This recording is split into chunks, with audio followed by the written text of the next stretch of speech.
this call. So by being here, you are giving permission implicitly to have this recorded. If we do share this, then please know it is being recorded. So do whatever you need to do around that. Any questions about Zoom, about our space that we're sharing together? If you do, just wave like this, and then I'll unmute you. Yeah. I was just wondering if there's a way that you can put your hand up or something like that, which I have seen in the convention. Yeah, great question. You can do that. You can raise your hand. I would prefer if you just literally wave like this, and then we can come to you kind of easier than that. Yeah. Any other questions? Hi, Selena. Welcome. Any other housekeeping questions? There won't be any fire alarm during this class, so you don't need to know where the exits are. No fire alarm planned.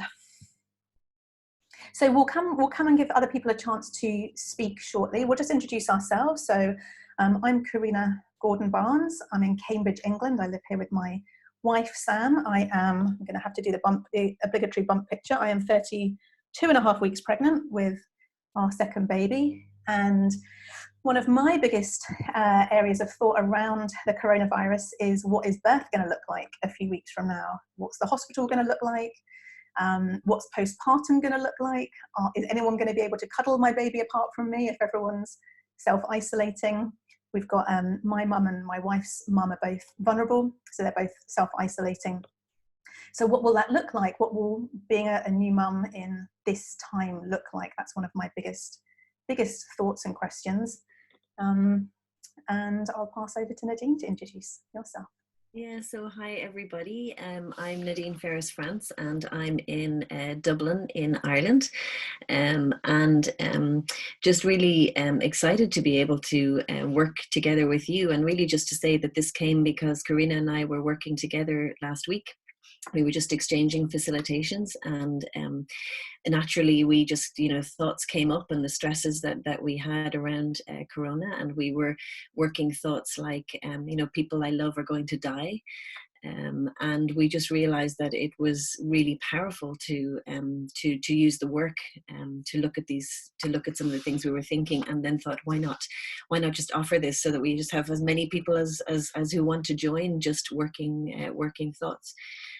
So we did. So really glad that you're here, and yeah, it's one of those things where we're just, it's beautiful in that it's unfolding all of us together.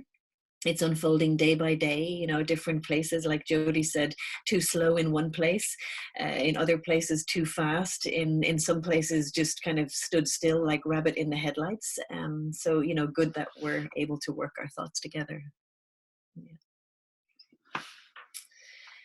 So,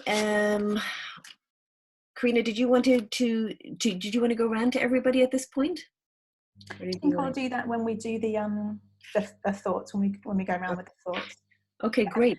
And I also wanted to underline that Nadine is a global health expert as well. We were working together, and I just suddenly went, oh, hang on, you've been working in the field of virus spreading and how communities deal with that for many years. So that was an extra element that I feel you're bringing. Thank you for that, Corrina. Yeah, it's funny, until now people used to say, what do you do? I said, yeah, I work in global health. And people used to say, what's that? And suddenly everybody knows what global health is. So yeah, glad to be here.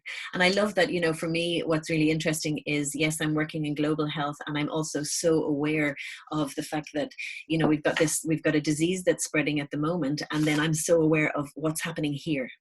While at the moment we think we're not infected with Corona, what are we infecting ourselves with, and how are we living in this present moment? So I love that it's global health out there, and it's, personal health in here as well. So to start, we would love to start with just a little meditation, and welcome to those who continue to join. So I invite you all just to close your eyes and take a moment to relax. Simply to relax. It might be the only moment of the day that some of us get. So if you feel comfortable, just closing your eyes and feeling your feet on the floor, feeling the support of the floor for your feet, and feeling the support for your body of the chair or the surface that is holding you. And just noticing your body in this present moment. Just noticing if there's any places or spaces in your body where there's any tension or any stiffness, and if there is, even giving a little movement just to allow that tension to move. And bringing your attention to your breath, feeling the support of your breath, the in and the out of your breath. That breath that we do nothing for. And just taking a big breath in through your nose and out through your mouth. And again, in through your nose and out through your mouth. And in through your nose and out through your mouth.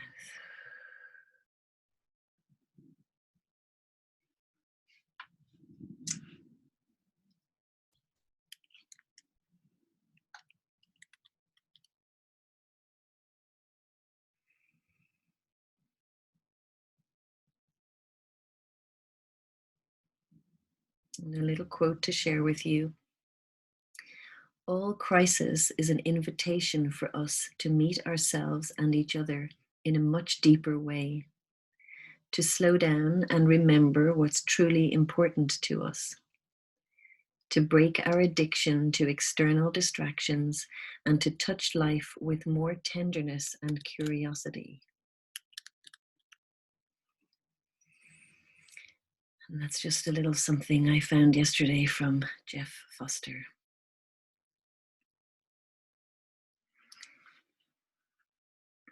So good morning, everybody.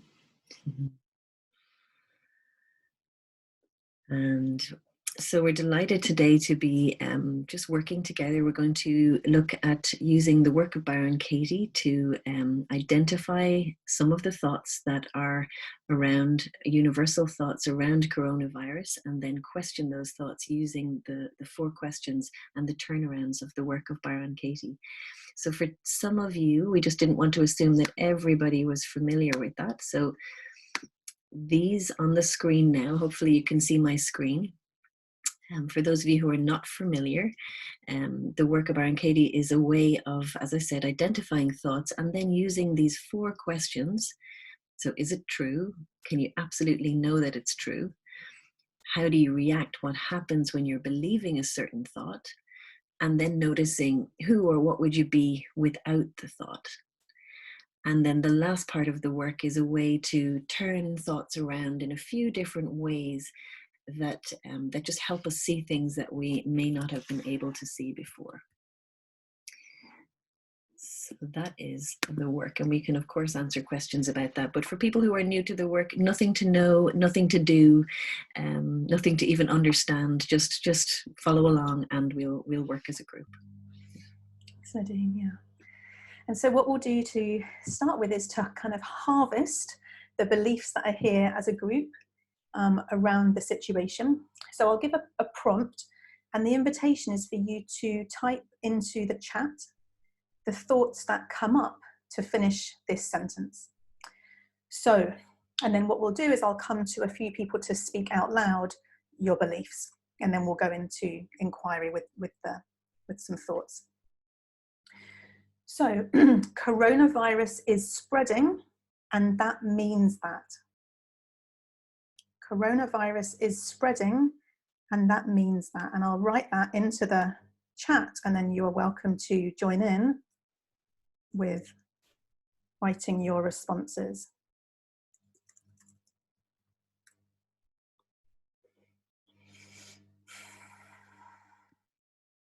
And Corrina, maybe just to say for people who are not familiar with Zoom, down the bottom, there's a little chat space, and you can just type in there, or if you're not comfortable doing that, just write it on your own page. Mm-hmm.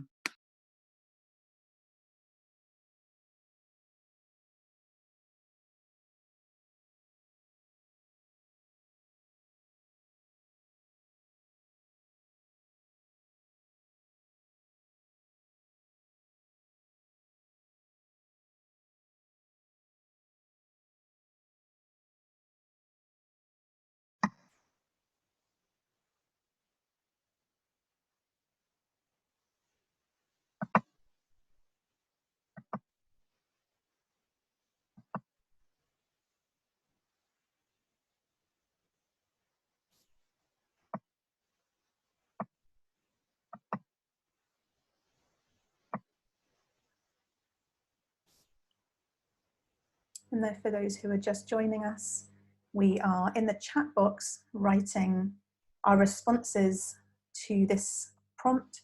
Coronavirus is spreading, and that means that. And so you're welcome to write that into the chat so that we can see our shared thoughts.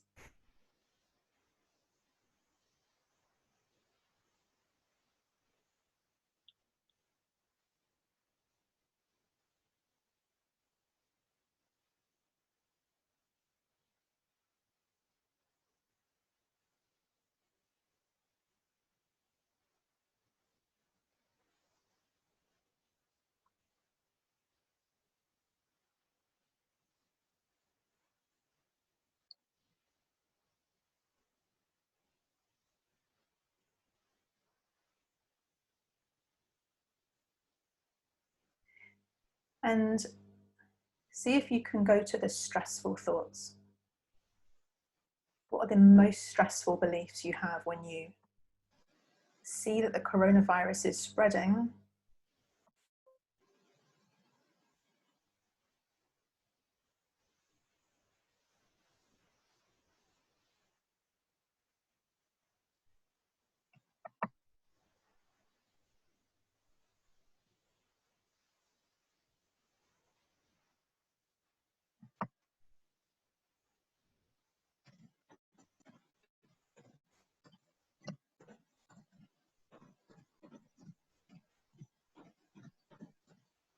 Another minute to capture any other stressful beliefs you've noticed maybe over the past few days. Maybe you've been reading the news, or you've been with a loved one, or thinking about the future in some way, and you've thought, oh gosh, this is spreading, and that means that.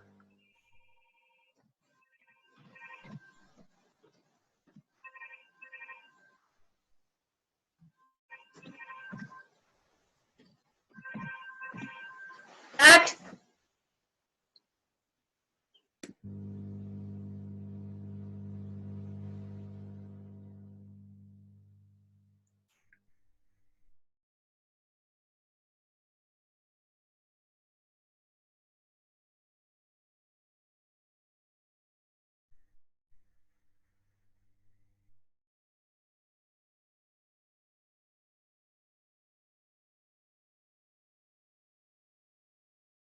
Okay, and feel free to continue to write in, and let's see who wants to speak. So if you've got your video on and you want to just wave. If you don't have your video on actually and you want to speak, you can do the electronic raising your hand thing, and we'll come to a few people. When I say your name, and I'll bring your line off mute.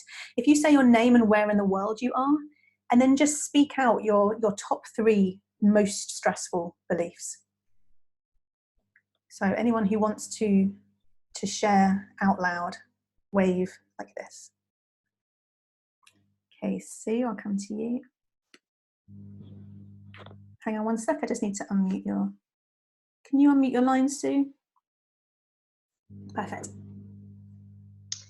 My most stressful thought is the future is completely unpredictable. Thank you.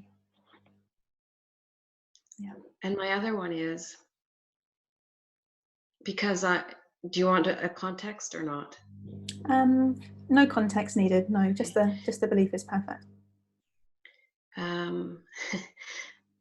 It's almost like the time zones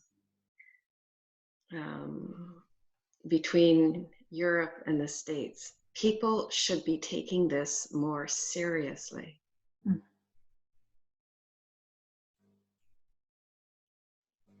And the other one is the entire economic system as we know it is going to collapse. My money will be of no value. Thank you. And you're in Toulouse, France. Toulouse, France, yes. Thank you, Sue. Okay, who wants to wave next? Thanks, Sophie. You can unmute your line. So my biggest, when I let myself go into real, complete, scary mindsets, I go into, you know, the sort of post-apocalyptic scenario of gangs of people and weapons and people, you know, getting inside people's home to steal your food and that kind of stuff. That's a bit extreme, I know, but that's just what my mind goes into.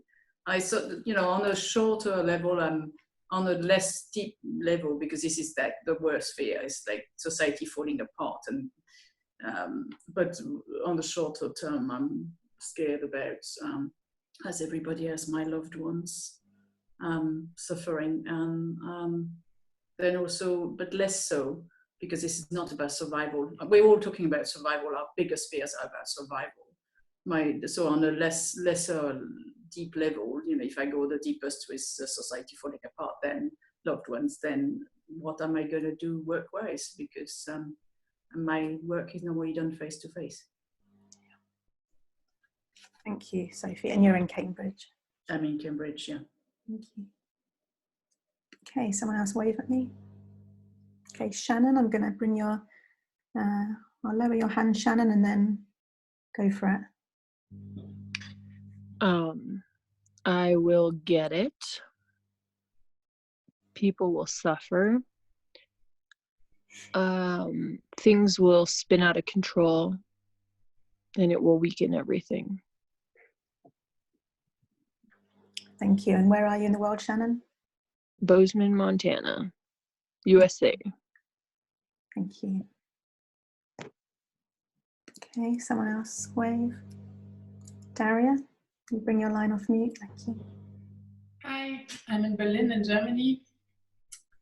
And really my most stressful thought about this is that the health system will break down.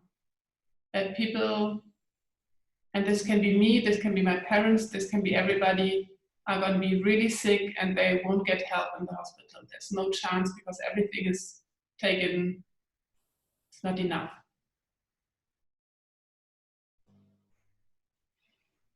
Thank you. Lola?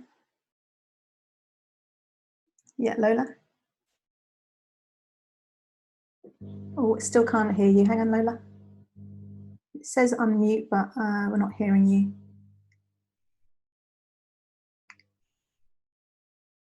No.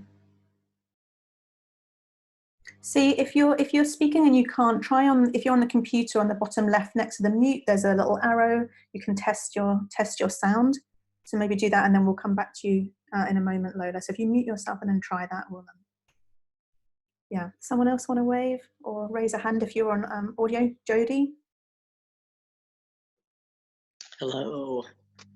So, biggest one is that beloved friends will die. I want to finish that before I see them again. Next one is that number 45, our president will be incompetent, continue his incompetent ways, and not take this seriously. And then, like, what's the third one?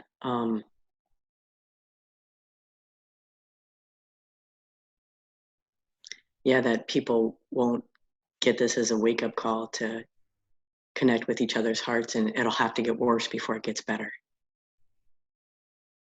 Thank you. And you're in Indiana. Indiana, yeah. Lolo, want to try you again? No joy? No. Corrina, I've got one in Jackie in the UK, but my photograph doesn't seem to want to move, so it won't let me start my video anymore. So I'm just on audio. Can you hear me okay? Yep, perfect. Great. I'm in Coventry in the UK. My top one is that I won't be able to support my parents who have dementia, because just me visiting to take care of them could create the problem. That's the first one. So I feel very helpless. The second one is how will I deliver my work in terms of workshops and face-to-face coaching without being able to be with people. And the third one is those people I know who have asthma and already reduced systems, who have cancer and things, that they may end up being poorly on top of what they're already suffering with. Thank you. Anyone else want to share? If you've got a video on, you can just wave, and if you're on audio only, raise your hand. Hi Nat, I'll bring you. Yep, you go for it, Nat. Unmute yourself. You need to press. Yep, there you go, Nat. Yeah. So I'm already really quite poorly with mold mycotoxicity, and I'm kind of going crazy in my flat on my own as it is. It's just unmanageable anxiety, not being able to sleep. That's all going on anyway, and then the fear of this awful virus is fueling even more fear. And my parents are my lifeline a little bit at the moment, because I can't regulate my body temperature. I can't really leave, I can't go out that much unless it's a really warm day. And yeah, I just feel like I'm kind of in a crisis, and I don't know how this is going to get better, and I'm just so fearful for everyone and how we will all get through this. I do so hope we can find a way. Thank you. Anyone else?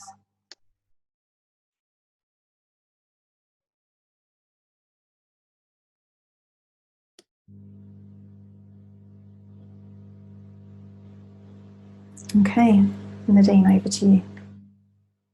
And Chava, did you want to say something? I see in the chat there you said, how do you raise a hand?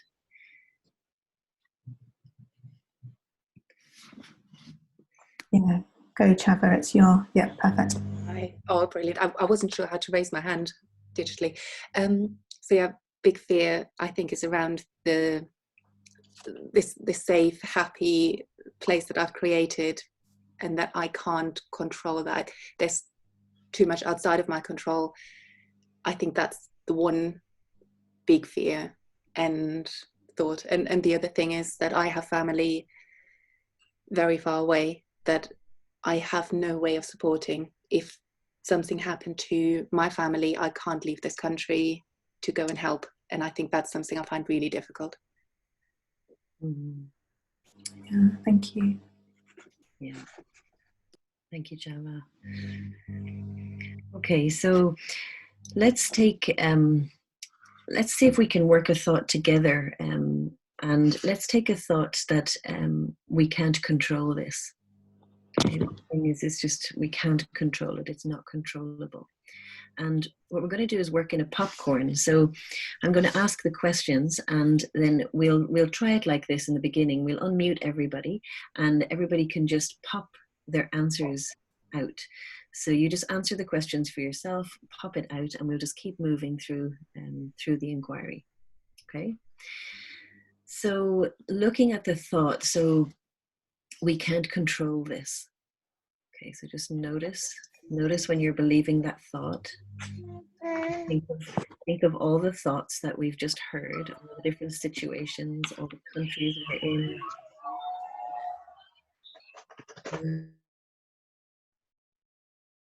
And so just think about your situation, look at your families, your loved ones, your own situation. So we can't control this. So is it true? Now I'm going to unmute all the lines at one time. If you know that you have a particularly noisy background, just mute yourself after I've done this. So you're all unmuted. And now there's a lovely child somewhere. If you mute your line, if you some noise there, thank you. Okay. So is it true we can't control this? Just from where you're sitting today. Yes. Yes. No. Yes. It feels true. Mm-hmm. So just notice how it feels true, and is it true? We can't control it.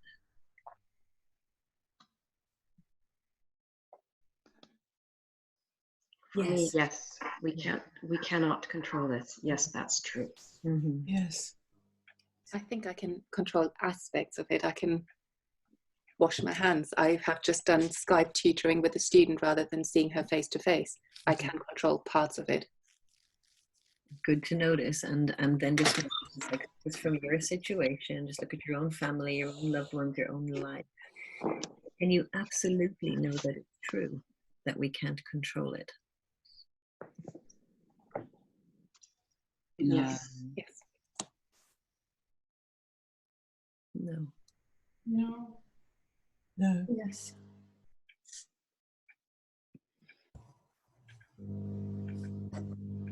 No. I'm having trouble with this. So thanks, Sue. So you just look at the coronavirus and look at it, at where it's going, what it's doing, and how it's impacting you personally, and what you see. Oh. I see this as two, like it's like the universe. So we can't control coronavirus and its consequences. Yeah, I can't get there. This Mm-hmm. and its consequences. Its consequences is like the whole future. Right.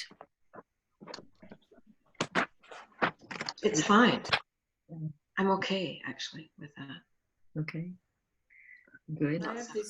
I have this feeling, very strong feeling since we started, that, you know, this is just destroying the illusion of control, that we never had control anymore. We just thought we did, but now we're kind of, the universe is coming saying, well, you didn't. It could be, Sophie. I love that.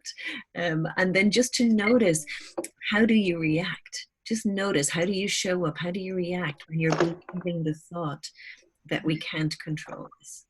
It's kind of weirdly liberating to think, actually, you know, all these illusions been blown out. Yeah. What makes I me agree. Sorry. I think I like the idea of having the illusion of, you know, being able to control things. It does. That I've obviously worked out in my head. It does make me feel, that's probably the thing that I find the hardest. So how do you react, Chava? What happens when you're believing the thought? You know, you like this control and you're believing the thought, I can't control this. How do you actually react? I'm scared. Yeah. Yeah. Yeah, Sorry. No, and feel free to overlap. When we're doing a popcorn like this, like overlapping is totally fine, just so kind of speak over each other. I feel conflicted because there is a sense of exhilaration that I can't control this, and this feels as though it's meant to be happening, so that we're forced to change the way we're showing up in our lives. And that gives me hope. But at the same time, if I relate it to my own particular circumstance and to individual people that I know are really at risk, it really scares me. Yeah. I feel that I've been able to control this, whatever this is, my life in general, over, you know, with little disruptions here, little disruptions there, somebody getting sick or me, whatever, financial. This now that I can't control this, it's like I've never seen so much chaos in my future as this. Right. So how does it make me feel? Just completely out of control. Right. And then everybody just notice the images. Notice the images that you're seeing of the future when you're believing the thought we can't control it. What does it look like? I see empty streets and people just being so lonely and isolated in their own homes and feeling disconnected from everybody. Yeah. I can see some creativity, actually. I think with all the panic that I've got, I think people are starting to be creative. I mean, there were videos of people singing to each other in Italy, and it made me smile so much. And I was thinking, I dance with my neighbour across the road every morning when she leaves to work. We do a really silly dance. I don't think that will stop. I think people will communicate, but creatively. Yeah. I'm actually unable to hold on to images of the future. Nothing remains for longer than a glimpse. Right. I have images of remembering what it was like back in the 80s when HIV and AIDS were around, and not sure whether somebody had died or went out and drank again in my meetings. Right. And I can feel that in my cells of my body today. I have an image of a friend yesterday calling and saying that she got tested and needed to let me know because I was recently around her. I have images of not seeing her again. Yeah. Yeah, I have images of not seeing my parents, you know, of them being hit by this and not being able to care for them and support them, and them not being there anymore. I have images of doctors. I noticed like a toddler like stamping my foot, like we can't control this, but I want to. I want to. So, and it's in my tummy, my solar plexus. I have a really scary image of doctors in hospitals having to decide who gets the ventilator when people can't breathe anymore, and having to make decisions about who is worth saving and who will have to be allowed just to die. Right. Yeah. There's a lot of feeling of lack. Not enough to go around, not enough doctors, not enough staff, people at home, there's not enough. And then just feel the fear in your body when those images of not enough are flashing. Just feel the fear in your body. Yeah, thanks, Jackie. That one's for me too.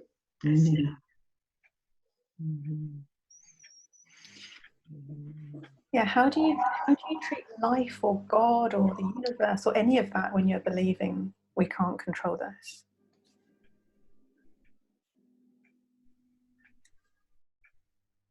It feels like I have to trust it more. It feels like the only thing I have got right now.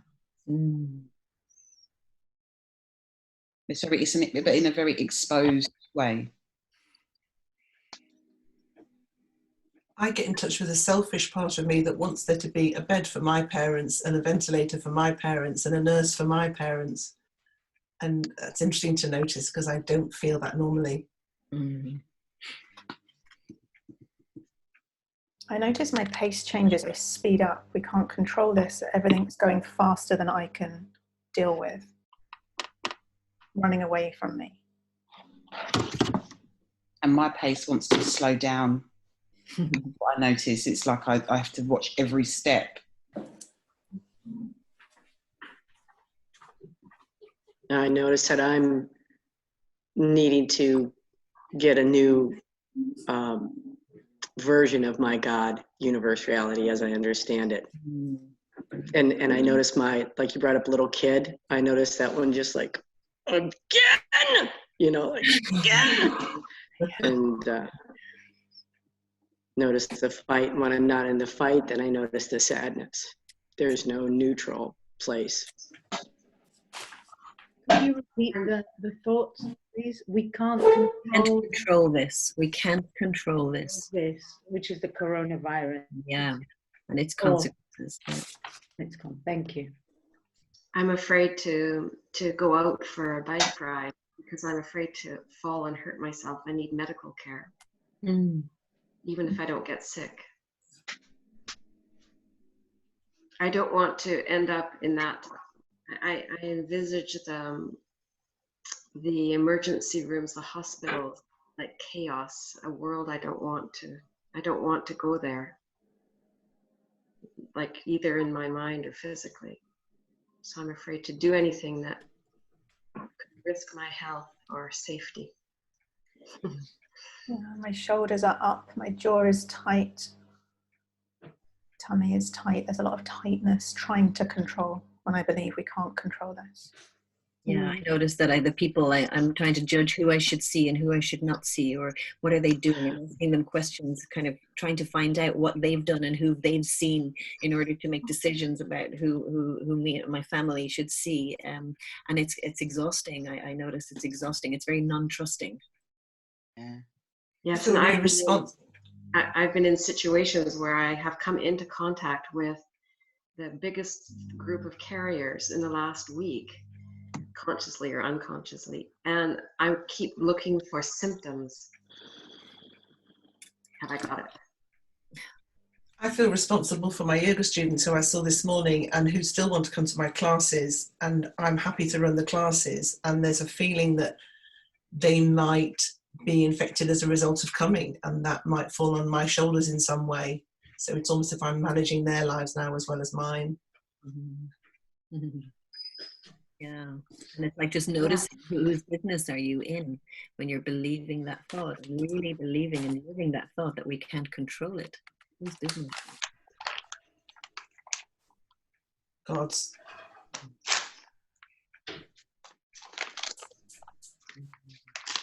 Nadine, could you explain the 3 types of business, as Byron Katie would say it? Yeah, so 3 types of business. There's my business, your business, and then there's God's business, or the business of the universe. And it's just, this is a way of noticing. It's like when you're out of your own business, if I'm in your business or I'm in God's business, just feel the stress and the anxiety that goes with that. And how if I'm over there in your business or in God's business, it's like, who's over here in my business? That would be nobody. So in this instance, it's like when I'm believing the thought, we can't control this, it's just to notice. It's like, okay, I'm out of my business. It's not even your business. It's like the universe's business.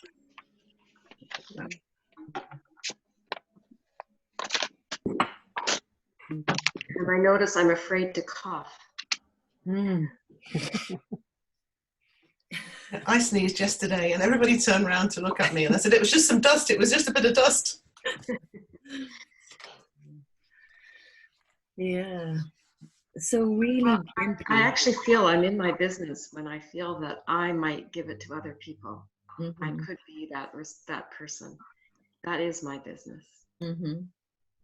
Yes, I can totally feel the same as you. I have potential contact with, I work in 2 schools, and my youngest son is in a 3rd school.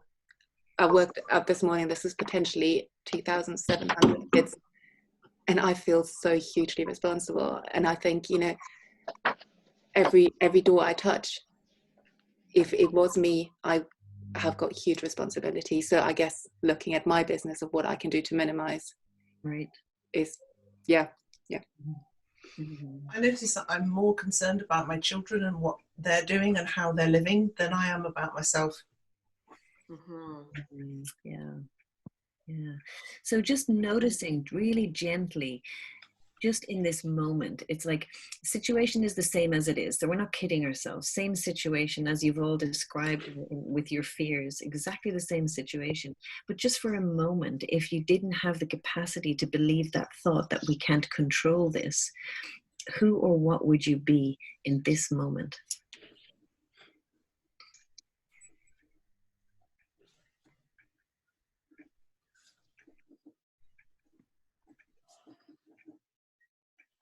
Open and trusting, relaxed. Yeah, I see myself surrendering.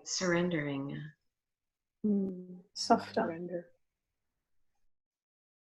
Soft. I feel relieved. I feel relief and relaxed. Present. I can hear the birds singing outside.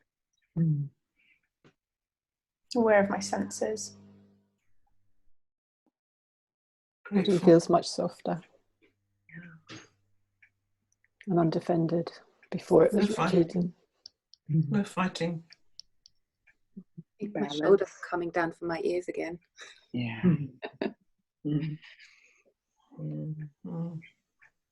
I notice I just don't feel so serious. It's like the tension that I'm holding about how serious everything is suddenly it's just like, I can feel softening.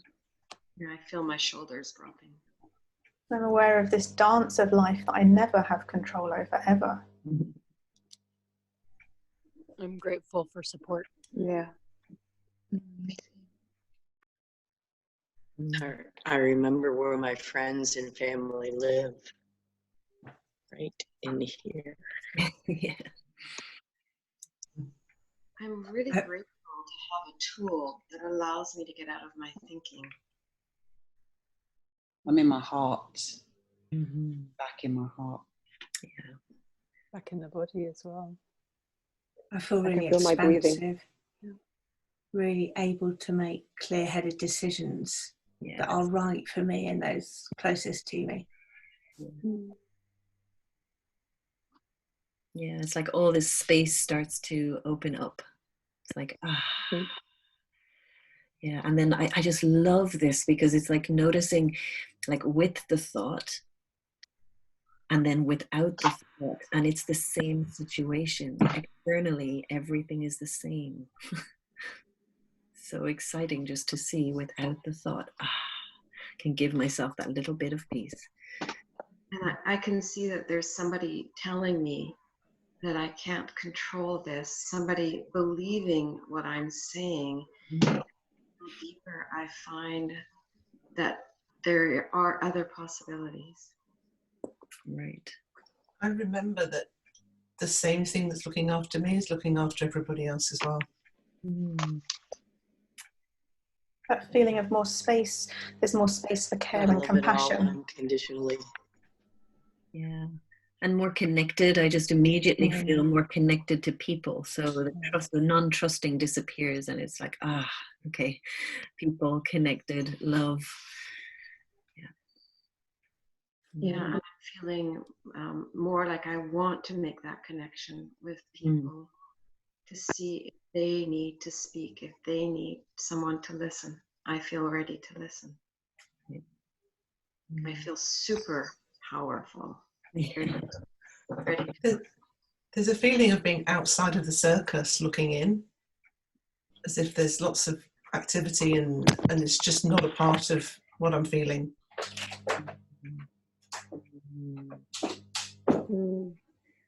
So just noticing, what's a turnaround? So we can't control this. What is a turnaround?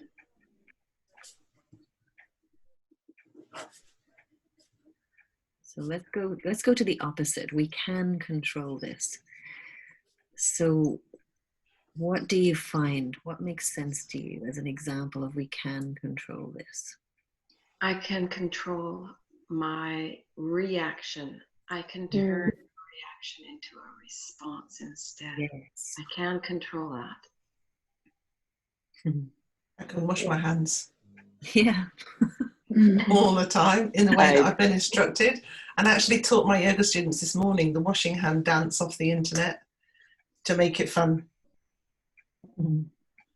Yeah, I definitely can control my reactions and actually slow and more breathing, more space. I can control my reaction and give you a response.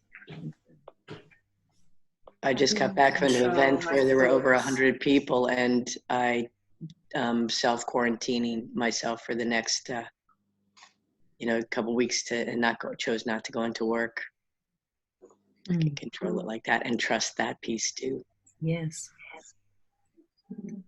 I can control whether I believe the thoughts I'm having or not. Right. Yeah. Yeah. I can control if I'm coming from a place of fear. I can control that. I actually do have that control to see, to observe that I'm coming from this place of fear and adjust.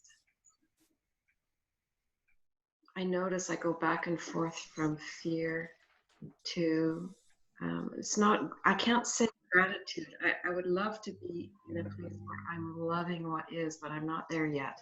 I'm accepting what is. And I can control that ability. I have that ability. I can control by using my tools. I can control by holding space for myself through all of it, different days, different emotions. I can hold space for me. And something about like I can control by looking after myself. Yeah. That helps me to, there's something about that makes me able to be more responsive. You've just said looking after yourself. I saw a tweet the other day that said when we come over the next few weeks, if we look in the evening at this moment when you grab your phone and want to, they use the expression terror scrolling, which I thought was such a good expression. I have really found myself hanging on my phone so much, and it makes me unhappy. It makes me scared and unhappy. And it says, put your phone away and get a book or listen to some music. And I think what you're saying about looking after yourself, I need to actually listen to that and do that, because at the moment I'm not looking after myself. Right. Yeah, I can control this. I've taken the Facebook app off my phone. It's a very, very practical way that I can control what I look at where. I've discovered that out of the 4 main things that happen when we are really scared, which is fight, freeze, phone, or fight, flight, freeze, or phone, the freeze is the most dangerous. And so when I started joining something called vibrism a few months ago in Cambridge, and dance, it's a form of dancing meditation, and I found that for me, movement works better than sitting on a cushion quietly in a situation where I feel frozen. It moves through things faster. And so always remembering that when I feel frozen and stuck, which is what we're all doing when we feel scared, then putting on a piece of music and dancing through it in my house for like 5 minutes will move the emotions through my body a lot faster than if I sit on a cushion. It would take me 20 minutes in moving. I can do it in a couple of minutes. It's really quite fascinating. Yeah. Yeah, and we can control this. Like I notice in this moment, you know, we are we. You know, this is the society. This is a selection of we, and we are here doing what we're doing to see how we can respond and support ourselves to control, to question this. So, you know, we can control this. If we can do this, everybody can. Yeah. I love the we in that. I've recently developed a community in my street, and I'm just impressed with how everybody is really keen to step up and really help everybody, including themselves. So we can control it by working together as a community. Yeah. I can also control how much sleep I get. I'm choosing to go to bed earlier. Right. And give that to myself. Right. I can choose to pay attention to what's going on in my mental health right now and really dedicate time to that, which I have the last couple of weeks. I've got a really strong dedicated practice every day, no matter what, that there is nothing more important right now, because that is one of the things I can definitely control, and that's going to give me the mental clarity to be able to make really good decisions if and when I have to. Yeah. And we can control this. I just noticed, you know, the epidemiologists, the scientists, the you know, all of the people, the healthcare workers that are working on this have dealt with other things in other years, other diseases in other parts of the world, and have controlled these things, just not in the way that I want as quickly as I'd like it. So yes, and I see the question about control. What does that mean in this instance exactly anyway? Right. Yeah. So just like looking at a turnaround, you know, we can't control this. Anyone see one to the thinking?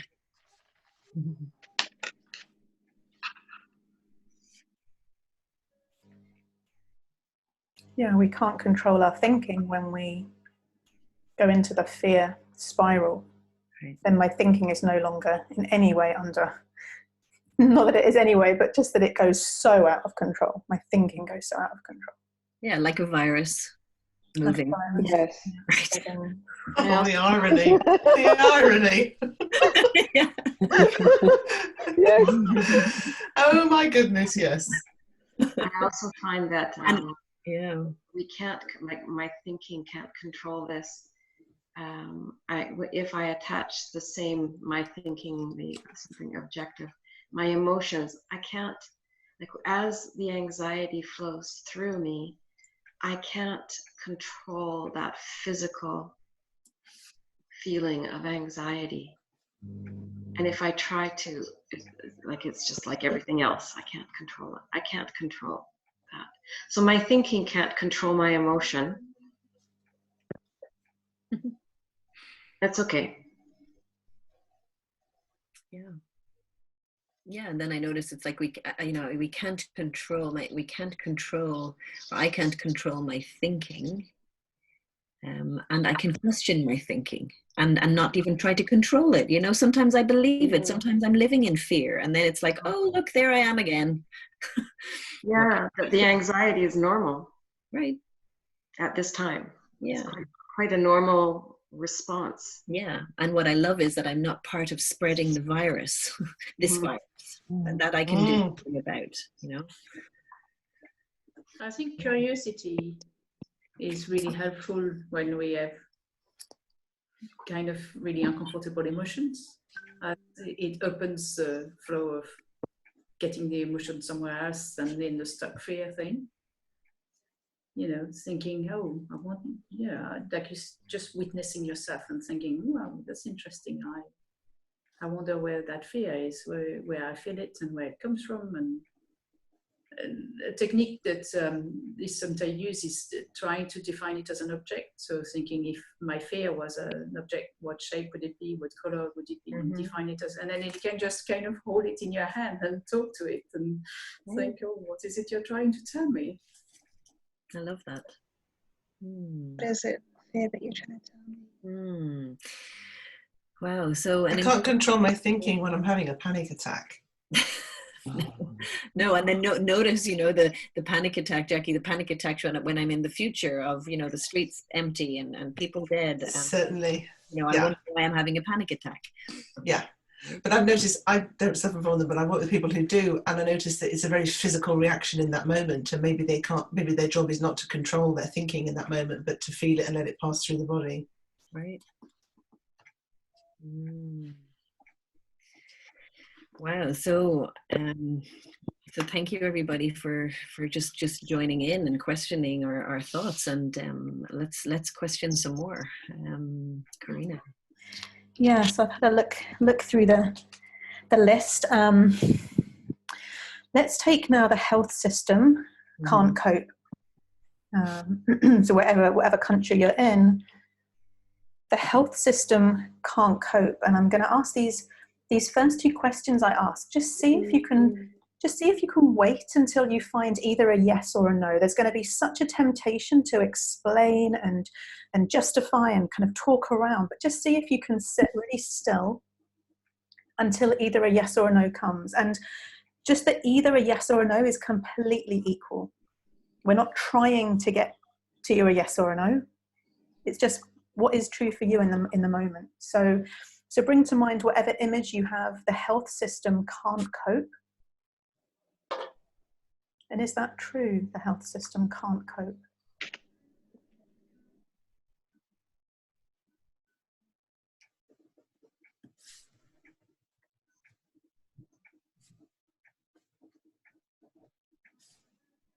No. No. Yeah. No. No. For me, it's true, but with a caveat that it can't cope at a level that you would find acceptable.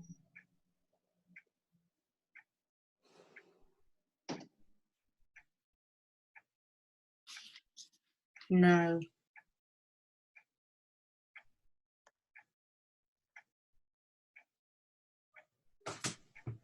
Can you absolutely know that it's true the health system can't cope?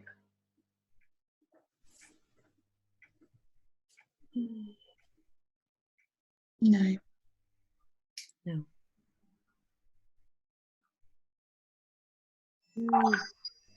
No.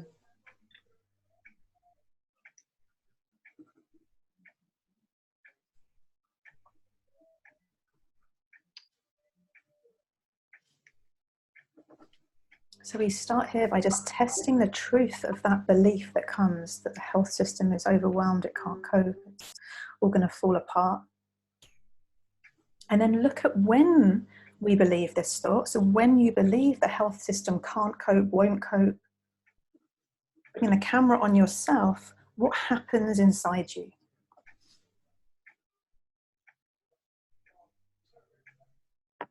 Go into a bit of paralysis. I'm afraid to do anything that's going to put my body in danger where I might need the health system. When I believe that the treatment I'll get in the hospital won't be adequate, sufficient, professional, safe. The images of a very crowded room in the hospital. I get panic and I try to look for where I can run, where to go. Anger, a lot of anger with the system and anger with myself. What this feels like it's teaching me is that it makes no difference how I feel to what's going to happen. What I mean is, whether I'm scared or not, it's not going to make any difference to what's happening in the system. However, when I'm choosing to believe that it's true, that it's going to fall apart, nothing good comes out for me. When I'm choosing to believe that actually I don't really know what's going to happen, then I stay in a place where I'm more likely to be able to do good. Yeah, when you do believe, even just for a flicker of a moment, the health system can't cope, won't cope. I want to stop and go out. Feel completely helpless and powerless, and images of overrun hospitals and people, nobody taking charge, and me wanting to scream, someone needs to take charge, or there needs to be more help, feeling completely hopeless. Complete fear of so much suffering. Suffering. I agree with you on that. I think it's the fear that you're helpless. And also I get the sense of, I've lived in the UK for 23 years. I want to go home to Germany. I trust the way, I mean, Terry, you don't want to leave Berlin, your front door. And I'm thinking, I want to be back in Germany. The hospitals will look really clean. You just notice the images, the movies that run, that are attached to this thought, the healthcare system can't, won't cope. Yeah, I feel like I'm pulling images off the TV, like a real nightmare, something that I would wake up from and go, oh, nightmare. I have true, just even thinking about that at this moment gives me anxiety. I can feel the physical anxiety of that nightmare that I have in my head. I see a total lack of respirators. I see that there's not enough, and I see fighting over them, and healthcare workers playing God, deciding who lives, who dies. We have images of doctors in. And I'm fascinated to clothing, notice the blame that I want to put on the administration still. Yeah, good one. I see an inequality of the healthcare, or with the real imbalance of people who can, in Indonesia, people who can pay and they can get the healthcare, and people who can't pay and they don't get the healthcare.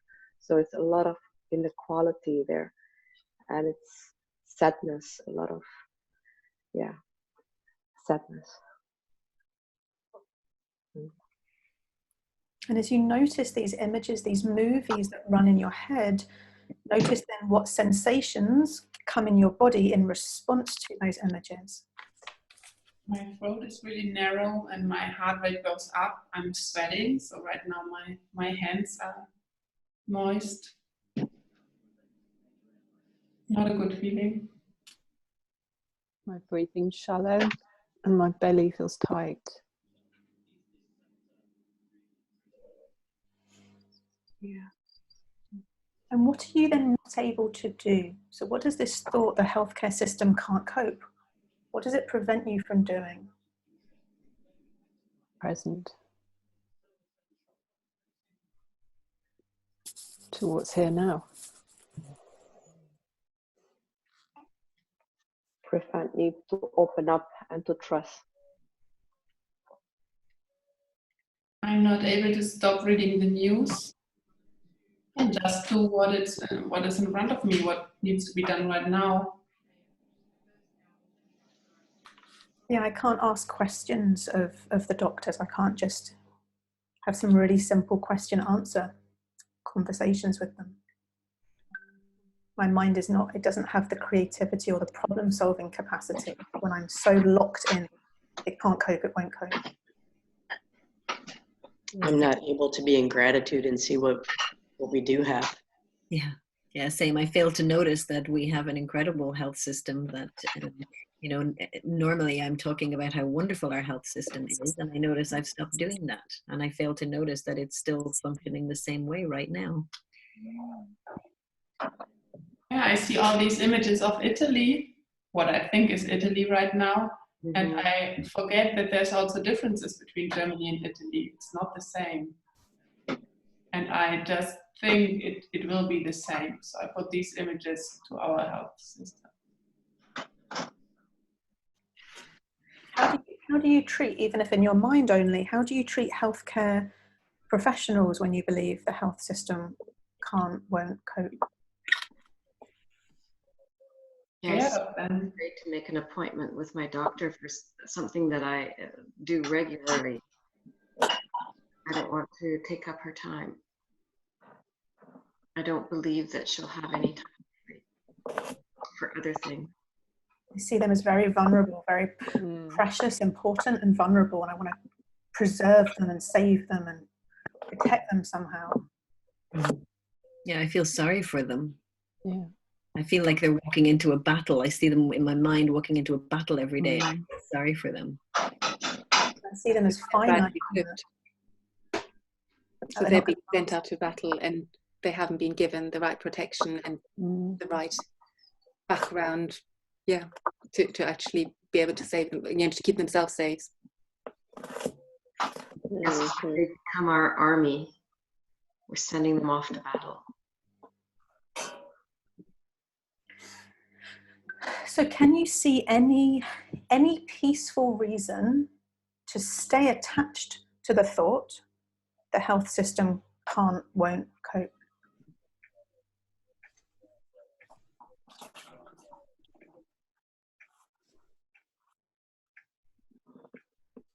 To not put it under any strain of asking more of it when it's not urgent or important.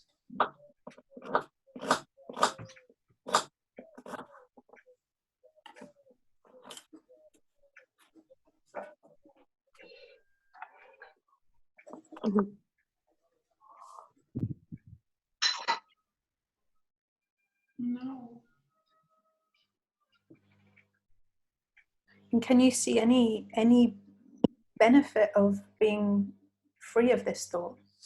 The health system won't cope.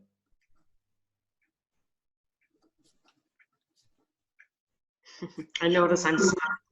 I have so much story attached with the healthcare system, and it's the answer, the questions to any benefit. No, but with any good reasons to keep to attach with this thought.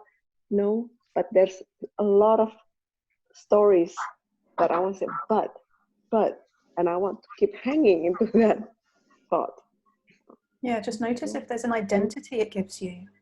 What identity does this thought give you? The health system can't cope.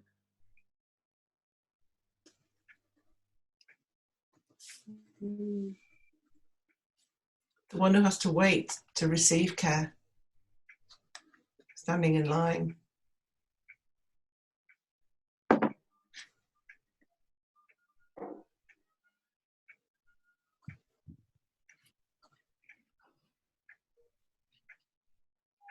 It doesn't allow space for anything different to happen. If we're stating it as though it's a fact. The health system can't cope if we're believing it as the truth.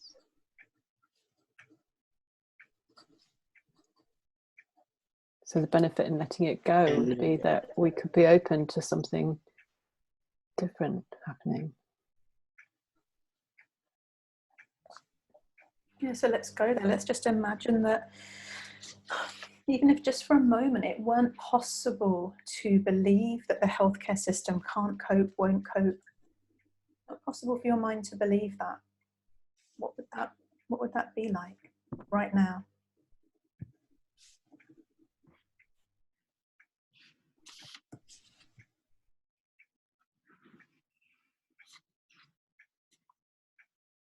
I would simply trust that the government made decisions that were necessary and that everything will be fine and is fine. I would notice huge gratitude for all those who are in the healthcare system coping right now. Huge gratitude for all the machinery and all the technology that's available, and the virologists working on how to treat people. I'd be so aware of how my actions affect them and make sure that I still continue to do radical self-care over here to not end up in the hospital, end up there to do what I'm being asked to do right now. I'd really listen to the messages that the hospital are publishing on Facebook or that I'm hearing. Just very humble and receptive listening to that. I notice I just have so much more space available to see what it is that I can do, what it is that I can do as part of a broader health system. And I start to have ideas about what that is without the thought. Mm-hmm. I guess that's the benefit of detaching from the thought. It allows the body to come out of fight, flight, freeze response, and then we have more clarity, we have more we can just see things more clearly, and solutions that are there all the time that we just don't see can now come into view. I can see myself as being my own health system. Yeah. I can see myself having that space of my health, my own health system, my own health, my own immunity, of being more empowered on doing what I can do with my health, to boost my immune system, on what I eat, what I put in my mouth, how I sleep. That's my health. That's my health system. And I have more space for that. I see images of my work in Zimbabwe, in a country that we always say has a very weak health system, and I see all my friends living with HIV, and many of them living really well, some of them living well, and people giving birth, and people having all the different issues that you would have, and I see many people. So somehow the health system is coping, regardless of what we say. Yeah. So let's go there. Let's go to that turnaround. The healthcare system can cope. Can cope, will cope. What specific examples, what evidence do you see that the healthcare system can cope?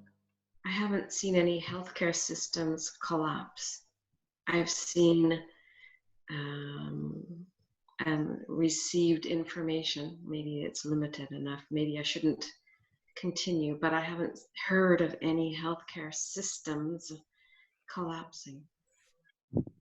Yeah, I see one of my good friends is an A&E, an ER doctor, and I see a text from her saying that A&E is like empty because all these people who would normally come in with minor problems just are staying away. So I'm seeing that right now. It's actually got more capacity at least in the Cambridge hospital right now. My grandfather got to the hospital yesterday and he was tested, and there were doctors taking care of him, so it's working. I see test sites being set up all over the country where people can drive through and just stick their arm out and get the test done. And it looks very efficient.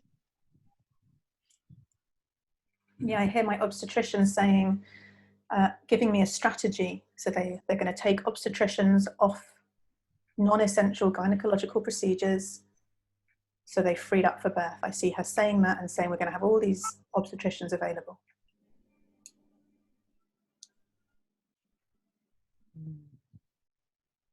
I see, the health system will cope. It's like my mind suddenly sees the health system as much broader than when I started off working this thought.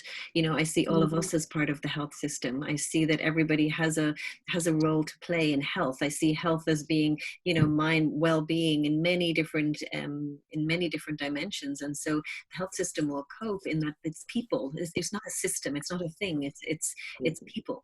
So we will cope as people. And all of us have something that we can do that makes up this health system. So it will go. Mm-hmm. And I see that, and I'm hearing examples. Yeah. And even for myself, I'm not calling my doctor at this moment for anything that can wait.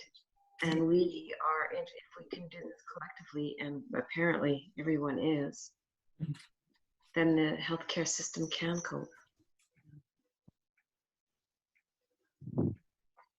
Yeah, I don't have to be in anyone else's business. I can be in my own, do that. Yeah, I see all the bugs that people might not contract because they're not in so much contact with each other. Some things are getting reduced, so there's not the burden in other places. It's all kind of adjusting and leveling out.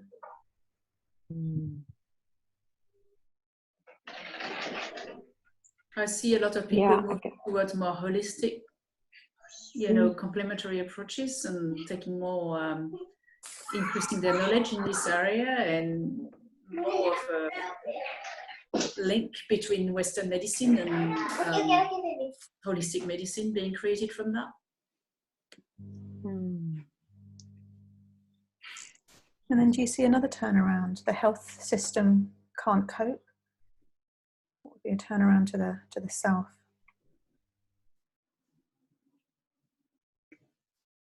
My health system can't cope. Yeah, when you're believing this thought, what is it about your own health system that is compromised? Immune system. I've noticed I've wanted one more glass of wine than usual. And I bought a bag of chips. I do the same thing.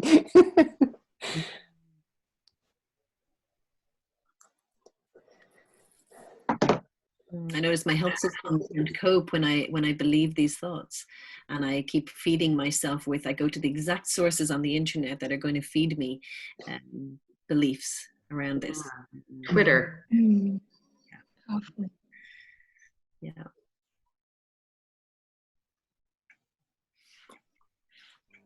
Constantly checking the news. Yeah. And I'm worried and I can't sleep.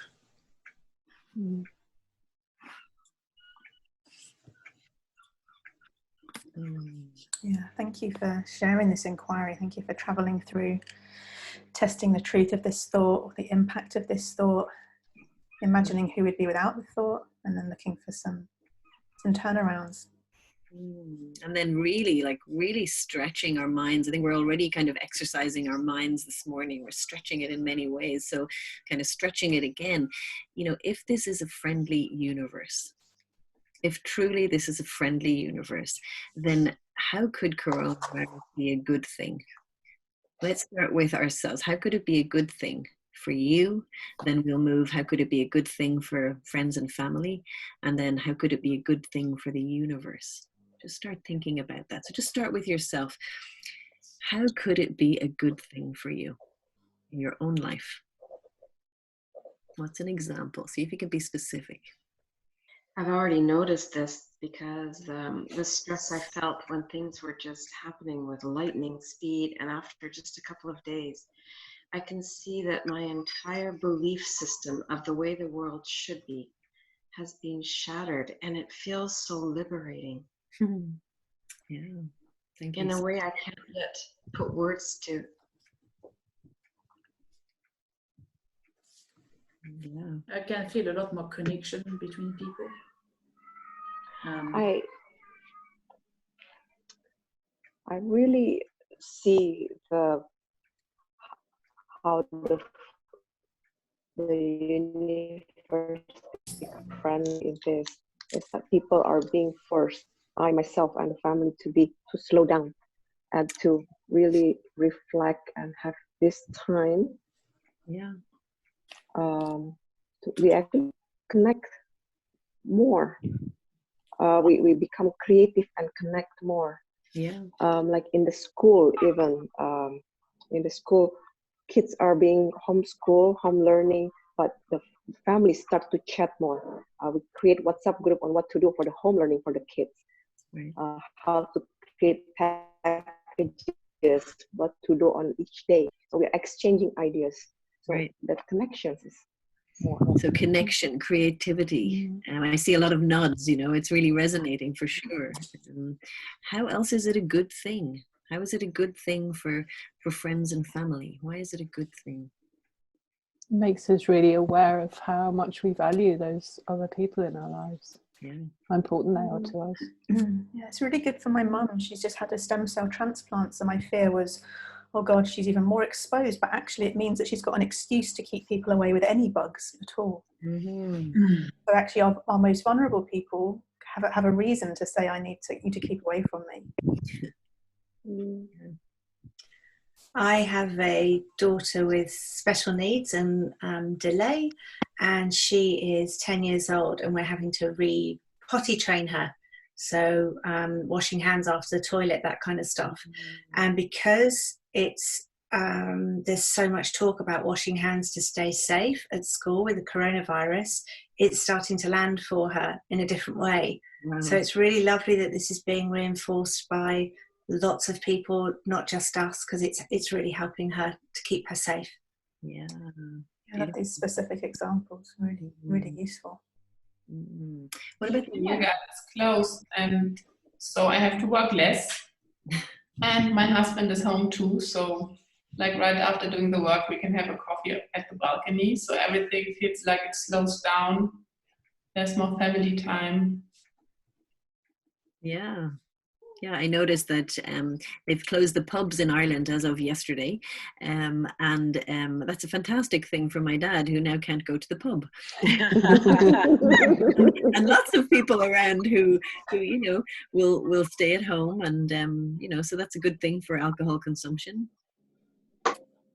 To coattail on that, on the other extreme of that is there are regular meetings that we usually go to, and that they've put them online, which is really, really cool, that we can still have a creative way to have our meetings. And then the other thing that I dropped into was in this experience, that to be able to, you know, say to work, I'm not coming in for 2 weeks, and to trust that, and then my mind right away goes to, and it's just a sweetness of, oh, who do I get to Skype today? You know, besides myself, being with myself, love being with myself, but who do I get to talk to that I haven't talked to in the longest time? And who do I get to connect with, you know, besides my family, but friends that I know all over the world. That's so beautiful. I mean, look at us here today. I mean, all the different countries, it's like we cannot, there's nothing that can stop this connection. Nothing. Yeah.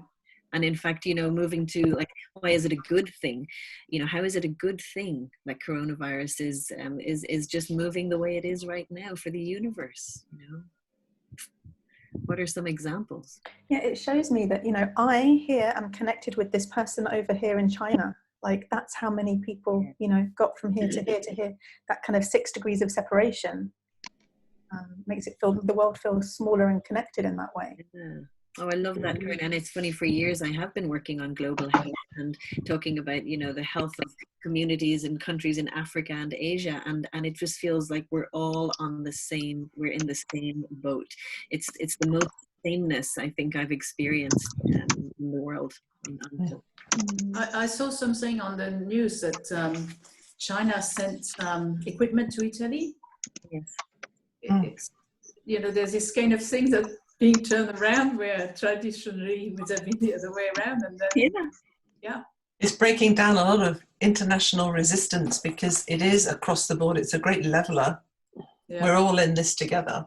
Yeah. Rather than feeling there's an us and them. Yeah, it's going to change the entire consumerism. And I know that's almost trite, but the advantages of that, I've noticed already the things that I had planned on buying last week are absolutely meaningless to me today. There's a real sense that suddenly you're getting a bird's eye view, and all the. I was reflecting to myself a couple of days ago, thinking this is all bullshit. What I mean by the kind of little daily stuff we get stuck in all the time, and then we get bothered about things, and suddenly all of that doesn't matter anymore because there's so much bigger shit happening, and that sort of allows you to step out of your own shit. Sorry for using the word shit so many times. You're welcome. It just strikes me that, you know, it's like with years and years of you know, doing the work and questioning thoughts and looking at awareness and all of that, and it's like as a whole world, it's like we're on this roller coaster, and it's like all of us are going to get a crash. We're getting a massive course in what it is to not control, to not know, to experience the unknown, and to try and do what we're doing here today, which is like just together, like one by one, find the gifts in the things that are happening. I mean, that's massive, you know. It's an exciting tipping point for consciousness. Yeah, and in the interest of coming towards the end of our time together, let's go round and just each of you, don't worry again if you overlap with each other, but each person just to say one word, if you can, one word for what you will take from this connection, this global being together as a community. Trust. Gratitude. Freedom. Perspective. Love. Gentleness. Connection. Surrender. Possibility. Trust. Oneness. Surrender. Awakening. And Grace, we can hear you. If you'd like to speak, we can hear you. Not quite. Okay. Grace and a beautiful baby. Baby Ada. We can't hear you, Grace, sweetheart. I'm not sure why. Hope. Grace and Hope. Oh, Hope, thank you. Great. Oh, that was Kim. Okay. Yeah, anyone else? Anyone else? Calm.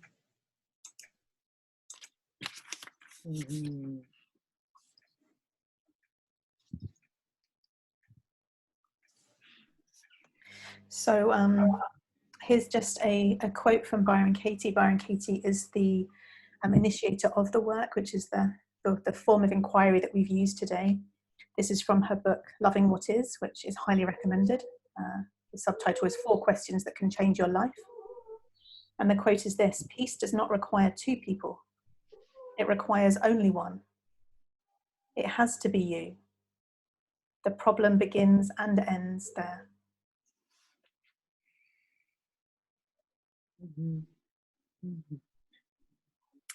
And we also wanted to leave you with a little something that we picked up from Liz Gilbert yesterday, which is just something everybody can do even in this moment. So it's called 5, 4, 3, 2, 1. And it's something that you can just take with you as you move along when fears come up and you know, you've got that feeling in your body of fear. So in this moment, 5 things that you can see. So even you can just mute yourself, just say it out loud for yourself. Look around your surroundings. 5 things that you can see. Just name them.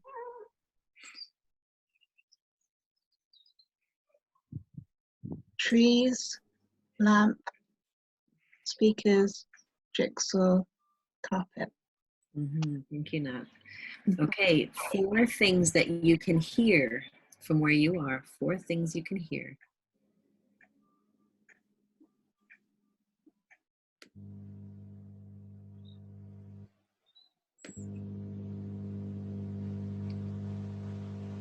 Okay, 3 things that you can actually feel. So get in touch with your body. 3 things that you can feel.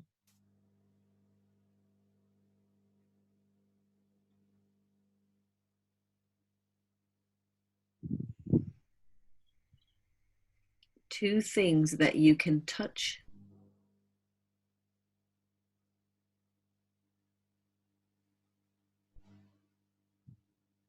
And 1 thing that you can taste.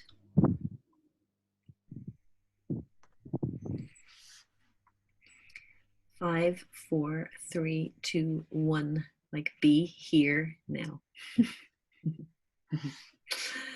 And for those of you after this call, we will post on our Facebooks, or actually we can post it on the event page, can't we, Corrina? We'll post all of the thoughts that we heard and that we got here in the chat, and we'll also post a link to the One Belief at a Time worksheet, which is basically like the paper facilitator. So this the inquiry that we did here today with the 4 questions. You can do that. You can see that the One Belief at a Time sheet is online. You can print it and just do your own work as if you're your own facilitator. So just to keep working on the thoughts to support yourself. And we will be back here at on Thursday at 7 p.m. Irish UK time for another round of peace. And Jody, will you just quickly go over the 5, 4, 3, 2, 1, what each one was again? 5 things to see. 5 things to see. 4 things that you hear. 3 things that you feel, 2 things that you can touch, and 1 thing that you can taste. What was the number 4? 4 is here. Thank you. Thank you. You're so welcome. And do invite your friends, colleagues, family, whoever to come on Thursday for the 7 o'clock evening time. You're very, very welcome to come again. Come again. We'll have some different so thoughts. Thank you all. so much. Thank you very much. Did you say 7 o'clock on Thursday? 7 p.m. UK. 7 p.m. Thursday evening, same link, and we'll be here again with more thoughts to question. And I'll create a new Facebook event for the new time, for the 7 o'clock time. So you can indicate you're coming. You can invite friends to that event. This was brilliant. Thanks both of you. It's so been brilliant. much. Absolutely awesome. Lovely to meet with you all. Bye, Ada. Bye. Bye. She's so gorgeous.